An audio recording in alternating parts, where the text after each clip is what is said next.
गोष्टीचे नाव आहे ही दोस्ती तुटायची नाही. एका जंगलात जग्गू माकड, बिट्टू हरीण आणि टीनू ससा हे तिघे मित्र राहत असतात. त्या तिघांची अगदी घट्ट मैत्री असते.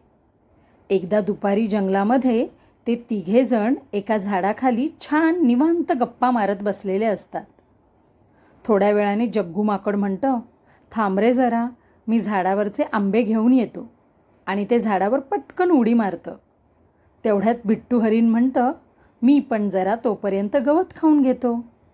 पण टीनू ससा मात्र जागचा हलत नाही, कान टवकारून बसलेला असतो.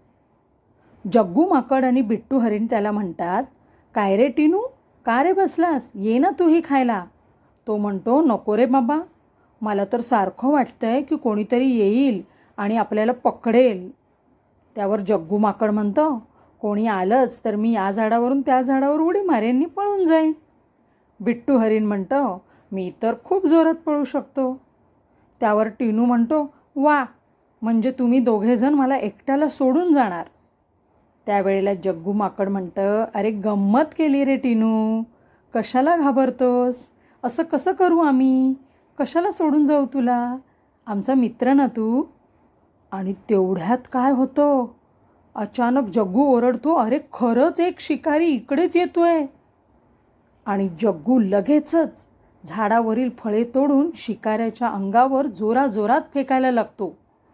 फळांच्या माऱ्याने शिकारी कोसळतो. तेवढ्यात बिट्टू हरीण जोरदार धावत येऊन आपल्या शिंगांनी शिकाऱ्यावर वार करतं. बिट्टूच्या शिंगांना घाबरून तो शिकारी पळायला लागतो. तेवढ्यात टीनू ससा शिकाऱ्याच्या पायाजवळ उड्या मारून त्याला अडखळवून पाडतो. शिकारी खाली पडताच त्याची नजर चुकवून हे तिघे मित्र जंगलातील एका गुप्त वाटेने धूम ठोकतात. गोष्टीचं तात्पर्य, एकजूट असेल तर आपण कोणतीही अडचण सहज पार करू शकतो. धन्यवाद.